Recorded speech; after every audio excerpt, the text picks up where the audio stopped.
Hi friends, ಎಲ್ಲರಿಗೂ ನಮಸ್ತೆ. ಮುದ್ದು ಸೊಸೆ ಮುಂದಿನ ಸಂಚಿಕೆಯಲ್ಲಿ ಏನಾಗುತ್ತೆ ನೋಡೋಣ ಬನ್ನಿ. ನೋಡೋದಕ್ಕೆ ಮುಂಚೆ ಯಾರು ವಿನೋದ ವೈಎಂ ಬ್ಲಾಗ್ಗೆ ಸಬ್ಸ್ಕ್ರೈಬ್ ಆಗಿಲ್ವೋ ಪ್ಲೀಸ್ ಸಬ್ಸ್ಕ್ರೈಬ್ ಆಗಿ, ಲೈಕ್ ಮಾಡಿ, ಶೇರ್ ಮಾಡಿ, ಕಮೆಂಟ್ ಮಾಡಿ, ಬೆಲ್ಲೈಕನ್ ಆಲ್ ಅಂತ ಒತ್ತಿ ಫ್ರೆಂಡ್ಸ್. ಇತ್ತ ವಿದ್ಯೆ ಎದುರ್ಕೊಂಡು ಯಾರಾದರೂ ಕಾಪಾಡಿ, ನಾನೇನು ಮಾಡಬೇಡಿ ಬಿಟ್ಬಿಡಿ ಅಂತ ಓಡ್ ಬರ್ತಿರ್ತಾಳೆ. ಯಾರೋ ಯಾರೋ ಅಂತ ಕೂಗ್ತಿರ್ತಾನೆ ಭದ್ರ. ಅವ್ವ ಯಾರಾದರೂ ಕಾಪಾಡಿ ಕಾಪಾಡಿ ಅನ್ಕೊಂಡು ಬರ್ತಿರ್ತಾಳೆ ವಿದ್ಯಾ. ಯಾರಾದರೂ ಕೂಗ್ತಿರೋದು ನಿಮ್ಮನ್ನೇ ಅಲ್ವಾ ಕೇಳ್ತಾ ಇರೋದು, ಯಾರಾದರೂ ಇದ್ರೆ ಧೈರ್ಯವಾಗಿ ಮುಂದೆ ಬಂದ್ಬಿಡಿ ಅಂತ ಕೂಗ್ತಿರ್ತಾನೆ ಭದ್ರ. ಅಯ್ಯೋ ಕಾಪಾಡಿ ಅಂತ ಇರ್ತಾಳೆ ವಿದ್ಯಾ. ಅಯ್ಯೋ ಶಿವನೇ, ಯಾರೋ ಕಾಪಾಡಿ ಅಂತ ಬೇರೆ ಕಿರ್ಚ್ಕೊಂತವ್ರಲ್ಲ, ಕಾಡೊಳಗಡೆ ಇನ್ನೂ ಯಾರಿದ್ದೀರಾ ಅಂತ ಕಿರ್ಚುತ್ತಿರ್ತಾನೆ ಭದ್ರ. ಕಾಪಾಡಿ ಯಾರಾದರೂ ಅನ್ಕೊಂಡು ಓಡೋಡಿ ಬರ್ತಿರ್ತಾಳೆ ವಿದ್ಯಾ. ಈ ಸದ್ ಕೇಳ್ತಿದ್ರೆ ವಿದ್ಯಾ ಕೂಗ್ದಂಗೈತಲ್ಲ, ಅವಳೇನಾದ್ರೂ ಇಲ್ಲಿಗೆ ಬಂದ್ಬಿಟ್ಟಿದ್ದಾಳೆ.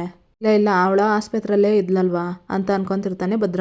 ಕಾಪಾಡಿ ಯಾರಾದರೂ ಕಾಪಾಡಿ ಅನ್ಕೊಬಂದು ಅಲ್ಲಿ ಹಳ್ಳದಲ್ಲಿ ನೀರಿರುತ್ತೆ, ಆ ನೀರಲ್ಲಿ ಬಿದ್ದೋಗ್ತಾಳೆ ವಿದ್ಯಾ. ಇತ್ತ ಭದ್ರ ಯಾವುದಕ್ಕೂ ಒಂದ್ಸಲ ಕೇಳೇ ಬಿಡೋಣ ಅಂತ ಹೇಳಿ ವಿದ್ಯಾ ವಿದ್ಯಾ ಅಂತ ಕೂಗ್ತಿರ್ತಾನೆ. ಕಾಪಾಡಿ ಅಂತ ಕೂಗ್ತಾ ಇರೋದು ನೀನೇಯೇ ಅಂತ ಕೂಗ್ತಿರ್ತಾನೆ ಭದ್ರ. ಕಾಪಾಡಿ ಯಾರಾದ್ರೂ ಗೌಡ್ರೆ ಅಂತ ಕಿರ್ಚುತ್ತಿರ್ತಾಳೆ ವಿದ್ಯಾ. ನಮ್ಮ ಅಪ್ರಾಣೆಗೂ ಅವಳದೇಯ ವಾಯ್ಸು, ಇಲ್ಲಿಗೆ ಯಾಕಾದ್ರೂ ಬಂದ್ಲು ಅಂತ ಅನ್ಕೊಂಡು ಹುಡ್ಕೊಂಡು ಬರ್ತಾನೆ ವಿದ್ಯಾನ.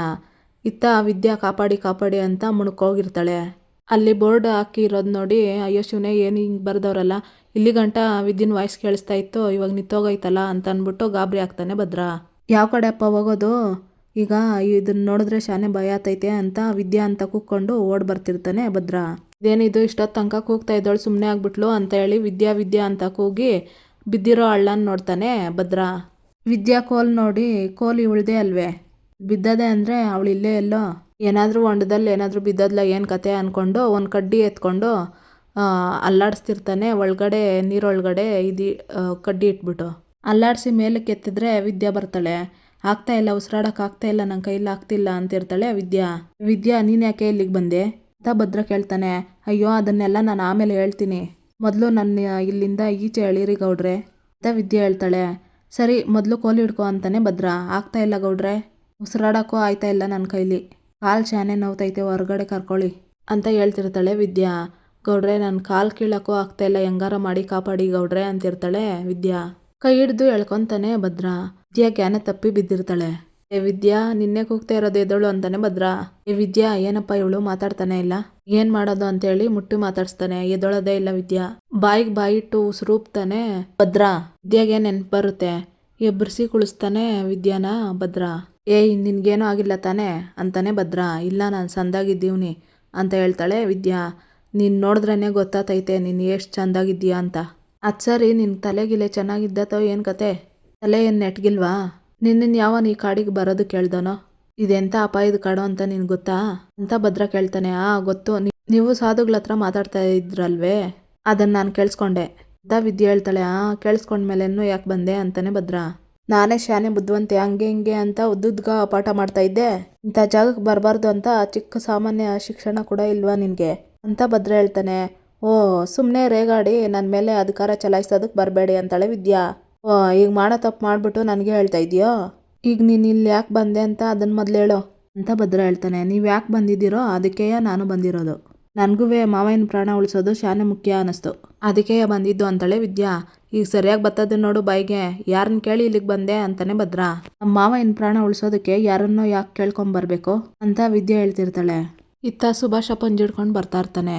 ಓ ಈ ಕೆಸರುಗುಂಡಿಯಿಂದ ನಾನು ತಾನೇ ಕಾಪಾಡಿದ್ದು, ನನ್ನನ್ನು ತಾನೇ ಕಾಪಾಡ್ಕೊಳಕ್ಕೆ ಒದ್ದಾಡ್ತಾ ಇದ್ಲು, ಈಗ ಮಾವನ ಪ್ರಾಣ ಕಾಪಾಡ್ತಾಳಂತೆ ಅಂತ ಭದ್ರ ಹೇಳ್ತಿರ್ತಾನೆ. ಮೂತಿ ತಿರುಗಿಸ್ತಾಳೆ ವಿದ್ಯಾ. ಓ ಈ ಕೊಸರ್ಗೇನು ಕಮ್ಮಿ ಇಲ್ಲ ಬಿಡು ನೀನು, ನಾನೇನಾದರೂ 2 ನಿಮಿಷ ಬರೋದು ತಡ ಆಗಿದ್ದಿದ್ರೆ ಭೂಮಿ ಒಳಗಡೆ ಸೇರ್ಕೊಬಿಡ್ತಾ ಇದ್ದೆ ನೀನೀಗ. ಅದು ಸರಿ, ಅದೇನೋ ಓದ್ಬಿಟ್ಟು ದಬ್ಬಾಕ್ತಾಳಂತೆ, ಅಲ್ಲೇ ಬರ್ದಿಲ್ವೇನೋ ಮುಂದಕ್ಕೆ ಹೋಗ್ಬೇಡಿ ಕೆಸರುಗುಂಡಿ ಐತೆ ಅಂತ ಭದ್ರ ಹೇಳ್ತಾನೆ. ನೋಡಿ ನೀವು ನನ್ನ ಓದಿನ ಬಗ್ಗೆ ಎಲ್ಲ ಮಾತಾಡಬೇಡಿ, ಕತ್ಲಲ್ಲಿ ಏನೋ ಕಾಣಿಸ್ಲಿಲ್ಲಪ್ಪ. ಅದು ಸರಿ ಬರ್ದಿದ್ರೆ ಅಂತ ವಿದ್ಯೆ ಹೇಳ್ತಾಳೆ. ಲಂಕ್ನಿ ಆಟನ ಬೋಸ್ ಅಂದಾಗ ಆಡ್ತೀಯ ಅಂತ ಗೊತ್ತು ಅಂತ ಭದ್ರ ಹೇಳ್ತಾನೆ. ಹೋಗಯ್ಯೋ ಲಂಕ್ನಯ್ಯ ಅಂತಾಳೆ ವಿದ್ಯಾ. ಇದಕ್ಕೇನು ಕಮ್ಮಿ ಇಲ್ಲ ಬಿಡು, ಕೈಲಾಗದೆ ಹೋದ್ರೂ ಬಾಯಿ ಮಾತ್ರ ಜೋರಾಗಿ ಸದ್ದು ಮಾಡ್ತೈತಂತೆ ಅಂತ ಭದ್ರ ಹೇಳ್ತಾನೆ.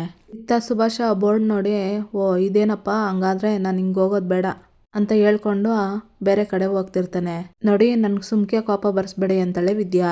ಇಂಥ ಜಾಗಕ್ಕೆಲ್ಲ ಬಂದಮೇಲೆ ಎಚ್ಚರಿಕೆಯಿಂದ ಇರಬೇಕು ಅಂತ ಗೊತ್ತಾಗಿಲ್ವೇ ಅಂತ ಭದ್ರ ಹೇಳ್ತಾನೆ. ನೋಡ್ಕೊಂಡು ಬರೋದಕ್ಕೆ ನಾನೇನು ಒತ್ತಾರೆ ಬಂದಿದ್ದೀನಿ, ಇಲ್ಲ ಮುಂಚೆ ಗೊತ್ತಿರೋದಕ್ಕೆ ಈ ಕಾಡಿಗೆ ಏನು ದಿನಾನು ಬರ್ತಿದ್ನೆ ಅಂತ ವಿದ್ಯೆ ಹೇಳ್ತಾಳೆ. ಇಂಥ ಮಾತಿಗೆ ಮಾತು ಕೊಡು ಅಂತಂದರೆ ಸಂದ ಕೊಡ್ತೀಯಾ ಅಂತ ಭದ್ರ ಹೇಳ್ತಾನೆ. ಅಯ್ಯೋ ಇಷ್ಟೊತ್ತು ಇರಲಿಲ್ಲ, ಈಗ ವಾಸನೆ ಬರ್ತದಲ್ಲ ಅಂತ ಹೇಳಿ ಭದ್ರ ಅಂತಿದ್ರೆ ಹುಳುಗಳು ಬರ್ತಾ ಇರ್ತವೆ, ಒಂಥರ ವಾಸನೆ ಬರ್ತದಲ್ಲ, ಮತ್ತೆ ಗುಯ್ ಅನ್ನೋ ಶಬ್ದ ಬರ್ತದಲ್ಲ ಅಂತ ಭದ್ರ ಹೇಳ್ತಾನೆ. ಹ್ಞೂ ಬತ್ತಾದೆ ಅಂತಾಳೆ ವಿದ್ಯಾ. ಅಯ್ಯೋ ರೀ, ಆ ಹುಳುಗಳು ಬರಬೇಕಾದ್ರೆ ಹಿಂಗೆ ವಾಸನೆ ಮತ್ತೆ ಹೆಜ್ಜೆನು ಬರೋಕ್ಕಿಲ್ವಾ, ಆ ಥರ ಶಬ್ದ ಬರ್ತದಂತೆ ಅಂತಾಳೆ ವಿದ್ಯಾ. ಅಯ್ಯೋ ದೇವ್ರೆ, ಆ ಹುಳುಗಳು ಬಂದು ಅನಿಸುತ್ತೆ, ಪಂಜುಗಳೆಲ್ಲ ಆರೋಗವಲ್ಲ ಅಂತ ಹೇಳ್ತಾನೆ ಭದ್ರ. ಅಯ್ಯೋ ಗೌಡ್ರೆ, ಹುಳುಗಳು ಬಂದ್ಬಿಟ್ವು, ಏನು ಮಾಡೋದೀಗ, ಮುಗೀತು ನಮ್ಮ ಕತೆ ಅಂತಿರ್ತಾಳೆ ವಿದ್ಯಾ. ಏಯ್ ನೀನೇನು ಮಾತಾಡಬೇಡ ಬಾಯಿಲ್ಲಿ ಅಂತ ಅಂದ್ಬಿಟ್ಟು ತಬ್ಕೊಂಡು ಹಿಡ್ಕೊಂಡು ವಿದ್ಯಾನ ಉಸಿರು ಬಿಡ್ತಿದ್ದಂಗೆ ಹಂಗೆ ನಿತ್ಕೊ ಅಂತ ಹೇಳಿ ನಿತ್ಕೊತಾರೆ. ತಬ್ಬಿಡ್ಕೊಂಡು ಇಬ್ರು ಹುಳುಗಳೆಲ್ಲ ಬಂದು ಅವ್ರ ಸುತ್ತ ಸುತ್ಕೊಂಡು ಹೊರಟೋಗ್ತವೆ. ಇತ್ತ ಸುಭಾಷ ಇಷ್ಟು ದೊಡ್ಡ ಕಾಡೊಳಗಡೆ ಆ ಮದ್ದನ್ನ ಹೆಂಗಪ್ಪ ಹುಡುಕ್ಲಿ, ಒಂದು ವೇಳೆ ಆ ಗೂಡು ಸಿಕ್ಕಿ ಆ ಮದ್ದನ್ನ ತಗೊಳಕ್ ಹೋದವಾಗ ಹುಳ ಏನಾದರೂ ನನಗೆ ಕಚ್ಬಿಟ್ರೆ ಅಯ್ಯಯ್ಯೋ ಒಳ್ಳೆ ಕತೆ ಆಯಿತು. ಚಳಿ ಬೇರೆ ಆತದೆ ಅಂತೇಳಿ ಜೋಬಲ್ಲಿದ್ದು ಸಿಗರೇಟ್ ತೆಗೆದು ಕುಡಿತಿರ್ತಾನೆ ಸುಭಾಷ. ಅಲ್ಲ ಆ ಬಡ್ಡಿ ಮಗಂದು ಹುಳುಗಳು ಸರಿಯಾಗವೆ, ನೋಡಿದ್ರೆ ಜೀವನೇ ಬಾಯಿಗೆ ಬಂದಂಗೆ ಆಯ್ತಲ್ಲ ಅಂತ ಭದ್ರ ಹೇಳ್ತಾನೆ. ಆದ್ರೂ ಆ ಹುಳುಗಳು ನಮ್ಮನ್ನ ಕಡಿದೆ ಹಂಗೆ ಹೊಂಟೋದ್ವಲ್ಲ ಅಂತಾಳೆ ವಿದ್ಯಾ. ಭದ್ರ ಮೈನ್ ನೋಡ್ಕೊಂಡು, ಅಂದರೆ ಈ ಕೆಸರು ಮಣ್ಣು ನಮ್ಮ ಮೈಗೆ ಮೆತ್ಕೊಂಡಿರೋದಕ್ಕೆ ಈ ವಾಸನೆಗೆ ನಮ್ಮ ರಕ್ತದ ವಾಸನೆ ಗೊತ್ತಾಗಿಲ್ಲ ಅನ್ನಿಸ್ತೈತೆ, ಅದಕ್ಕೆ ಅವು ನಮ್ಮನ್ನ ಕಡಿದೆ ಹಂಗೆ ಹೊಂಟೋಗವೆ ಅಂತ ಭದ್ರ ಹೇಳ್ತಾನೆ. ಹಂಗಾದ್ರೆ ಈ ಕೆಸರನ್ನ ನಾವು ಮೆತ್ಕೊಂಡ್ರೆ ರಕ್ತದ ವಾಸನೆ ಗೊತ್ತಾಗಕ್ಕಿಲ್ಲ ಅನ್ನಿಸ್ತೈತೆ ಅಂತ ವಿದ್ಯೆ ಹೇಳ್ತಾಳೆ. ನಿನ್ನ ಮಾತು ದಿಟ, ಇಲ್ಲ ಅಂದಿದ್ರೆ ಅವು ಸುಮ್ಮನೆ ಬಿಡ್ತಿದ್ವೆ ನಮ್ಮನ್ನ ಅಂತ ಭದ್ರ ಹೇಳ್ತಾನೆ. ಹೆಂಗೋ ನಾನು ಕೆಸರಿಗೆ ಬಿದ್ದಿದ್ದು ಶಾನೆ ಒಳ್ಳೇದಾಯ್ತು ನೋಡಿ, ಅನ್ನಿ ಇನ್ನೂ ಮೈ ತುಂಬ ಸಂದಾಗಿ ಕೆಸರನ್ನ ಬಳ್ಕೊಂಬಿಡೋಣ ಅಂತಾಳೆ ವಿದ್ಯಾ. ಅಂದರೆ ಇಂಡೈರೆಕ್ಟ್ ಆಗಿ ನೀನು ನನ್ನ ಕಾಪಾಡ್ದೆ ಅಂತ ಹೇಳ್ತಾ ಇದೀಯೇ ಅಂತಾನೆ ಭದ್ರ. ಇಲ್ಲ ಇಲ್ಲ, ನೇರವಾಗೇ ಹೇಳ್ತಾ ಇದ್ದೀನಿ, ನಾನು ಕೆಸರಿಗೆ ಬಿದ್ದಿದ್ದಕ್ಕೆ ನಮ್ಮಿಬ್ಬರು ಜೀವ ಉಳಿದಿರೋದು ಅಂತ. ಮೊದಲು ಮಾತಾಡೋದು ಬಿಟ್ಟು ಕೆಸರನ್ನ ಮೈಗೆ ಮೆತ್ಕೊಳ್ಳಿ ಅಂತ ಹೇಳಿ ವಿದ್ಯಾನು ಭದ್ರ ಕೆಸರನ್ನೆಲ್ಲ ಮೈಗೆ ಮೆತ್ಕೊತಾರೆ. ಸರಿ, ಮೊದಲು ಪಂಜೆ ಎತ್ಕೋಬೇಕು ಅಂತ ಹೇಳ್ಕೊಂಡು ಪಂಜಾಣಿಸ್ಕೊಂಡು ನಿಂತ್ಕೊತಾರೆ. ಹೋಗೋದಕ್ಕಂತ ಹೋಗ್ತಾನೆ ಭದ್ರ. 1 ನಿಮಿಷ ಅಂತಾಳೆ ವಿದ್ಯಾ. ಮತ್ತೇನು ಅಂತಾನೆ ಭದ್ರ. ನೋಡಿ, ನಾವು ಕೆಸರಲ್ಲಿ ಬಿದ್ದಾಗ ಹುಳುಗಳು ಆ ಕಡೆಯಿಂದ ತಾನೇ ಬಂದಿದ್ದು, ಆಮೇಲೆ ಬಂದಾರಿನಲ್ಲೇ ವಾಪಸ್ ಹೋದ್ವು, ಅಂದರೆ ಅವುಗಳ ಗೂಡು ಇಲ್ಲೇ ಎಲ್ಲೋ ಹತ್ರದಲ್ಲಿ ಇರ್ತದೆ ತಾನೆ ಅಂತ ವಿದ್ಯೆ ಹೇಳ್ತಾಳೆ. ಅಯ್ಯೋ ಅಲ್ಲೇ ಇರಬೇಕು ಅಂತ ಏನು ಇಲ್ಲ, ಅಲ್ಲಿ ಇಲ್ಲಿ ಕೆಳಗಡೆ ಎಲ್ಲಿ ಬೇಕಾದರೂ ಇರ್ತದೆ ಅಂತ ಭದ್ರ ಹೇಳ್ತಾನೆ. ಅವ್ರು ಇದ್ದ ಕಡೆ ಆನೆ ಸೌಂಡ್ ಮಾಡ್ತಾ ಇರ್ತೈತೆ, ಆನೆ ನೋಡಿ ಗಾಬರಿ ಆಗಿ ಗೌಡ್ರೆ ಅಂತಾಳೆ ವಿದ್ಯಾ. ಗಾಬರಿ ಆಗ್ಬೇಡ, ನೇರವಾಗಿ ಓಡು ಅಂತ ಭದ್ರ ಹೇಳ್ತಾನೆ. ನಾನು ಹೆಂಗ್ ಓಡ್ಲಿ ನಿಮ್ಮನ್ನ ಬಿಟ್ಟು ಅಂತ ವಿದ್ಯೆ ಹೇಳ್ತಾಳೆ. ನೋಡು, ನೀನು ಆನೆ ಕೈಲಿಂದ ತಪ್ಪಿಸ್ಕೊಳಕ್ಕೆ ತುಂಬ ಕಷ್ಟ ಆಗ್ತದೆ, ನೀನು ಮುಂದೆ ಹೋಗ್ತಾ ಇರು, ನಾನು ಅದನ್ನ ದಾರಿ ತಪ್ಪಿಸ್ಬಿಟ್ಟು ಬರ್ತೀನಿ ಅಂತ ಭದ್ರ ಹೇಳ್ತಾನೆ. ನಿಮ್ಮನ್ನ ಬಿಟ್ಟು ಹೋಗಕ್ಕಿಲ್ಲ ಅಂತಾಳೆ ವಿದ್ಯಾ. ನೋಡು, ಈ ವಿಚಾರದಲ್ಲಿ ಹಠ ಮಾಡಬೇಡ ಅಂತ ಭದ್ರ ಹೇಳ್ತಾನೆ. ಅದೇ ಓದ್ಕಿತ ನಾನು ಕೈ ಮುಗ್ದಿದ್ದೀನಲ್ವೇ, ಹಂಗೆ ಹೋಗ್ತೈತೆ ಬಿಡಿಗಿತನ್ನು ಅಂತ ವಿದ್ಯೆ ಹೇಳ್ತಾಳೆ. ನೋಡು, ಏನೋ ಓದ್ ಸತಿ ಹಣೆ ಬರ ಗೆಟ್ಟಿಗಿತ್ತಂತ ಎಲ್ಲ ಸತಿನೂ ಹಂಗೆ ಇರ್ತದೆ ಅನ್ಕೋಬೇಡ, ಸುಮ್ಕೆ ಹೇಳೋದನ್ನ ಮರ್ಯಾದೆಯಿಂದ ನಡಿ ಕೆಳಗಡೆ, ಅಲ್ಲೆಲ್ಲಾದ್ರೂ ಬಚ್ಚಿಟ್ಕ, ನಾನು ಹೆಂಗೋ ಇದರಿಂದ ತಪ್ಪಿಸ್ಕೊ ಬರ್ತೀನಿ, ಹೇಳ್ತಾ ಇರೋದು ನಿನಗೆ ಅಲ್ವಾ, ನಡಿ ಅಂತಾನೆ ಭದ್ರ. ಆನೆ ಬರ್ತಾ ಇರ್ತೈತೆ. ಗಣೇಶಪ್ಪ ಯಾವುದೇ ಕಾರಣಕ್ಕೂ ನಮ್ಮ ಮನೆಯವ್ರಿಗೆ ತೊಂದರೆ ಮಾಡಬೇಡ ನೀನು ಪ್ಲೀಸ್ ಅಂತಿರ್ತಾಳೆ ವಿದ್ಯಾ. ಕತೆ ಹೇಳೋದು ಬಿಟ್ಟು ಹೊರಡು ಅಂತಂದ್ರೆ ಅಂತಿರ್ತಾನೆ ಭದ್ರ. ಇಲ್ಲ, ನಿಮ್ಗೆ ಯಾವುದೇ ಕಾರಣಕ್ಕೂ ಆನೆಯಿಂದ ಏನು ತೊಂದರೆ ಆಗಕ್ಕಿಲ್ಲ, ನೀವು ಹುಷಾರಾಗಿ ಬಂದೇ ಬರ್ತೀರಾ ಅಂತ ವಿದ್ಯಾ ಹೇಳ್ತಾಳೆ. ಸರಿ ಆಯ್ತು, ಹೊರಡು ನೀನು ಅಂತಿರ್ತಾನೆ ಭದ್ರ. ಹುಷಾರ್ ನೀವು ಅಂತ ಅನ್ಕೊಂಡು ಹೋಗ್ತಿರ್ತಾಳೆ ವಿದ್ಯಾ. ಇತ್ತ ಶಿವರಾಮೇಗೌಡರು ಉಸಿರಾಡಕ್ ಆಗದೆ ಒದ್ದಾಡ್ತಿರ್ತಾರೆ ಕಿರ್ಚ್ಕೊಂಡು. ಡಾಕ್ಟ್ರು ಬಂದು ಆಕ್ಸಿಜನ್ ಹಾಕ್ತಾರೆ. ಇದನ್ನ ನೋಡಿ ಚಿತ್ರ, ಅವ್ವ ದೊಡ್ಡಪ್ಪ ಯಾಕಪ್ಪ ಹಿಂಗಾಡ್ತಿದ್ದಾರೆ, ಇದನ್ನೆಲ್ಲ ನೋಡ್ತಿದ್ರೆ ನನಗೆ ಯಾಕೋ ಶಾನೆ ಭಯ ಆಯ್ತೈತೆ ಕಣವ್ವ ಅಂತಿರ್ತಾಳೆ ಚಿತ್ರ. ಅಲ್ಲ ಕಣೆ, ಅಟ್ಟಿನಾಗೆ ಕರ್ಮೀನ್ ಸಾರು ಮಾಡ್ಕೊಂಡು ಹೆಂಗೋ ತಿನ್ಕೊಂಡಿದ್ವಿ, ಹೀರೋಯಿನ್ ಹಂಗೆ ರೆಡಿಯಾಗಿ ಇಲ್ಲಿ ಕರ್ಕೊಬಂದು ಸಾಯಿಸ್ತಾ ಇದ್ದೀಯಾ ಅಂತಾಳೆ ಈಶ್ವರಿ. ಸಾವಿತ್ರಿ ಶಿವರಾಮೇಗೌಡನ್ ನೋಡಿ ಅಣ್ಣ ಅಂತ ಹೇಳ್ತಿರ್ತಾಳೆ. ಇವ್ರ ಕಂಡೀಷನ್ ತುಂಬ ಕ್ರಿಟಿಕಲ್ ಆಗ್ತಾ ಇದೆ, ಏನಾದರೂ ನಾವು ವೆಂಟಿಲೇಟರ್ ತೆಗೆದ್ರೆ ಸತ್ತೇ ಹೋಗ್ತಾರೆ ಅಂತ ಡಾಕ್ಟರ್ ಹೇಳ್ತಿರ್ತಾರೆ. ಅವ್ರು ಮಾತ್ರ ಅಲ್ಲ ಸರ್, ಇಲ್ಲಿ ತುಂಬಾ ಜನದ ಕಂಡೀಷನ್ನು ಹೀಗೆ ಇದೆ, ಉಸಿರಾಟದ ಪ್ರಾಬ್ಲಮ್ಮು ಮೇಜರ್ ಆಗಿರೋದ್ರಿಂದ ಆಕ್ಸಿಜನ್ ಸಿಲಿಂಡರ್ ಬೇಕಾಗುತ್ತೆ, ನಮ್ಮ ಹತ್ರ ಆಕ್ಸಿಜನ್ ಸಿಲಿಂಡರ್ ಕೂಡ ಇಲ್ಲ, ದಯವಿಟ್ಟು ನೀವು DC ಹತ್ರ ಮಾತಾಡಿ ತರಿಸ್ಕೊಳ್ಳೋದಕ್ಕೆ ವ್ಯವಸ್ಥೆ ಮಾಡಿ ಅಂತ ಲೇಡಿ ಡಾಕ್ಟರ್ ಹೇಳ್ತಿರ್ತಾರೆ. ನಾನು ಇವಾಗೆ ಮಾತಾಡ್ತೀನಿ ಅಂತ ಹೋಗ್ತಾರೆ ಡಾಕ್ಟ್ರು. ಇತ್ತ ವಿನಂತಿ, ಅವ್ವ ಅವ್ರ ಮಾತು ಕೇಳಿಸ್ಕೊಂಡೇನವ್ವ, ಇವಾಗ ನೀನೇ ಉಸಿರಾಡಕ್ ಆಗ್ತಿಲ್ಲ ಅಂತ ಒದ್ದಾಡ್ತಾ ಇರೋದು, ಆಕ್ಸಿಜನ್ ಬೇರೆ ಇಲ್ವಂತೆ ಅಂತಿರ್ತಾಳೆ ಅಳ್ಕೊಂಡು ವಿನಂತಿ. ಅಯ್ಯೋ ಅಂತ ಅಳ್ತಿರ್ತಾಳೆ ಸಾವಿತ್ರಿ. ಇತ್ತ ಚಿತ್ರ ಕೆಮ್ತಿದ್ರೆ, ಚಿತ್ರಕ್ಕ ನೆಕ್ಸ್ಟ್ ವೆಂಟಿಲೇಟರ್ ಒಳಗಡೆ ಹೋಗೋದು ನೀನೇ ಕಾಣಂತೆ ಬಿಡು ಅಂತ ವಿನಂತಿ ಹೇಳ್ತಾಳೆ. ಲೇ ಯಾಕೆ ಹೇಳ್ತಿದ್ದಿ ಅಂತಾಳೆ ಚಿತ್ರ. ಅಯ್ಯೋ ಯಾಕೆ ಅಂದರೆ ಆಗ್ಲೇ ಸತ್ತೋದ್ರಲ್ಲ ಅವರು ಅಟಯ್ಯ, ಸಾಯಕ್ಕೆ ಮುಂಚೆ ಹಂಗೆ ಕೆಮ್ತಾ ಇದ್ರು, ಅದಕ್ಕೆ ಹೇಳ್ದೆ ಅಂತಾಳೆ ವಿನಂತಿ. ಅಯ್ಯೋ ಪಾಪಿ, ನಾನು ಸಾವನ್ನೇ ಬಯಸ್ತಿದ್ಯಲ್ಲ, ಏನೇ ಮಾಡಿದ್ನಿ ನಾನು ನಿನಗೆ ಅಂತ ಚಿತ್ರ ಹೇಳ್ತಿರ್ತಾಳೆ. ಅಯ್ಯೋ ಚಿತ್ರಕ್ಕ, ನಿನ್ನ ಮೇಲೆ ಕೋಪ ಅಲ್ಲ ಕಣೆ, ಕಾಳಜಿಯಿಂದ ಹೇಳಿದ್ದು, ಅದಕ್ಕೆ ಯಾಕೆ ಹಿಂಗೆ ಕೋಪ ಮಾಡ್ಕೊಂಡು ಹಿಂಗೆ ಉರ್ದು ಬೀಳ್ತಿ ಅಂತ ವಿನಂತಿ ಹೇಳ್ತಿರ್ತಾಳೆ. ಇತ್ತ ವಿದ್ಯಾ ಕಾಡೆಲ್ಲ ಹುಡುಕ್ಲಾಡ್ಕೊಂಡು ಬರ್ತಾ ಇರ್ತಾಳೆ.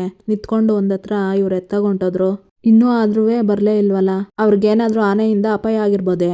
ಇಲ್ಲ ಅವ್ರಿಗೇನು ತೊಂದರೆ ಆಗಿರಕ್ಕಿಲ್ಲ. ಎಲ್ಲೋ ದಾರಿ ತಪ್ಪಿರ್ಬೇಕು. ಹಂಗಂತ ಅನ್ಕೊಂಡು ಟೈಮ್ ವೇಸ್ಟ್ ಮಾಡ್ಕೊಂಡು ಕುತ್ಕೊಂಡ್ರೆ ಆಗಕ್ಕಿಲ್ಲ. ಅಲ್ಲಿ ಮಾವನ ಜೀವ ಉಳಿಸ್ಬೇಕು ನಾನು. ಏನ್ ಮಾಡ್ಲಿ ಅಂತ ಅನ್ಕೊಂಡು ಇಲ್ಲ ಅಯ್ಯೋ ಔಷಧಿ ಎಲ್ಲೈತೋ ಕಂಡಿಡಿಲೇಬೇಕು ನಾನು. ಇದೇನಿದು ವಾಸನೆ ಬರ್ತದೆ, ಹಂಗಂದ್ರೆ ರಾಕ್ಷಸ ದುಂಬಿ ಇಲ್ಲೇ ಎಲ್ಲೋ ಇರಬೇಕು ಅಂತ ಅನ್ಕೊಂಡು ಮೇಲೆ ನೋಡ್ತಾಳೆ. ಗೂಡಿರೋದನ್ನ ನೋಡಿ ಒಂದು ಹುಳ ಬರ್ತಾ ಇರ್ತೈತೆ. ಅದನ್ನ ಸುಟ್ಟಿ ವಿದ್ಯಾ, ಓಹೋ ರಕ್ತ ಕುಡಿಯಕ್ಕೆ ಬರ್ತಿರಲ್ವೇ, ಅನ್ನಿ ನಿಮಗೆ ಸರಿಯಾಗಿ ಮಾಡ್ತೀನಿ ಅಂತ ಅನ್ಕೊಂಡು ಬಟ್ಟೆ ಹಸಿ ಅದ್ರ ಮೇಲೆ ಪೆಟ್ರೋಲ್ ಎಲ್ಲ ಹಾಕಿ ತನ್ನ ಕೈದು ಕೊಯ್ಕೊಂಡು ಬಳೆಯಿಂದ ರಕ್ತ ಎಲ್ಲ ಹನಿಗಳು ಸುರಿಸಿರ್ತಾಳೆ ವಿದ್ಯಾ. ಈ ಥರ ಎಲ್ಲ ಪ್ಲಾನ್ ಮಾಡಿ ಒಂದು ಸೈಡ್ಗೆ ನಿಂತ್ಕೊತಾಳೆ ಹುಳುಗಳು ಬರ್ತವೆ ಅಂತ. ಇಲ್ಲಿಗೆ ಈ ಸಂಚಿಕೆ ಮುಕ್ತಾಯ ಆಗುತ್ತೆ. ಇನ್ನು ಯಾರು ವಿನೋದ ವೈಎಂ ಬ್ಲಾಗ್ಗೆ ಸಬ್ಸ್ಕ್ರೈಬ್ ಆಗಿಲ್ವೋ ಪ್ಲೀಸ್ ಸಬ್ಸ್ಕ್ರೈಬ್ ಆಗಿ, ಲೈಕ್ ಮಾಡಿ, ಶೇರ್ ಮಾಡಿ, ಕಮೆಂಟ್ ಮಾಡಿ, ಬೆಲ್ಲೈಕನ್ ಆಲ್ ಅಂತ ಒತ್ತಿ ಫ್ರೆಂಡ್ಸ್. ಈ ವಿಡಿಯೋ ನೋಡಿದ್ದಕ್ಕಾಗಿ ಎಲ್ಲರಿಗೂ ಧನ್ಯವಾದಗಳು.